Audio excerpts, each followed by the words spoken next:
ইসলামের সোল এজেন্সিশিপ জামায়াত ইসলামীকে দেয়া হয় না। সরি, আমি একটু পড়ি। মিস্টার মহিবুল্লাহ বাবু নগরী, উনি হচ্ছেন হেফাজত ইসলামের আমির, ওনার 3 অগাস্টের মন্তব্য, জামায়াত ইসলামী একটি ভণ্ড ইসলামী দল, সহি ইসলাম দল নয়, ইসলামী দল নয়। তারা মদিনার ইসলাম নয়, বরং মওদুদি ইসলাম কায়েম করতে চায়। মওদুদির মতাদর্শ অনুসরণ করলে ঈমান থাকবে না।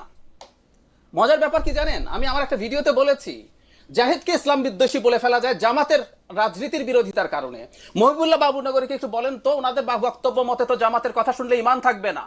মিস্টার কবির, একটু মহিবুল্লাহ বাবুনগরীকে একটু বলুন যে উনি কত বড় ইসলাম বিদ্বেষী। আমি শুনতে চাই আসলে যারা কমেন্ট করছেন এখানে জামাতের লোকজন, একটু বলুন মহিবুল্লাহ বাবুনগরী। শুধু মহিবুল্লাহ বাবুনগরী নন, অন্ততপক্ষে 10 জন শীর্ষস্থানীয় আলেমের কথা আমি বলতে পারি।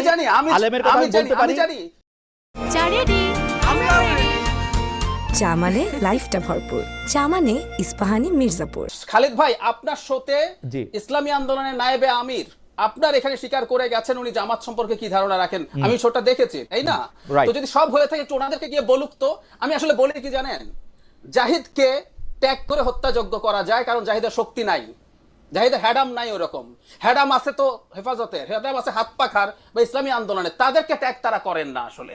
অথচ তারা এমন মন্তব্য করেছেন জামায়াত ইসলামী আসলে ইসলাম আর পুনরুদ্ধার করা যাবে না। এই হচ্ছে তাদের রাজনীতি। আমি এটাই বলতে চেয়েছি। একটা কথা খুব ইম্পর্টেন্ট, জামাতকে মনে রাখতে হবে, জামাত কিন্তু মজলুম ছিল। আমরা জামাতের পক্ষে দাঁড়িয়েছি, তার রাইট নিয়ে কথা বলেছি। আজকে অনেকে কথা বলছেন জামাতের হয়ে, একটু খোঁজ নিয়েন জাহিদরা তখন কি করেছিল, কিভাবে কথা বলেছিল। আজকে মজলুম জালিম হয়ে উঠছে, এটা খুব ভয়ঙ্কর লক্ষণ আমি মনে করি। আমাকে এটা বলার চেষ্টা করা হলো আমি ইসলাম মুছে দিতে চেয়েছি না, সরি, আমি ভিন্ন একটা প্রসঙ্গে কথা বলছি।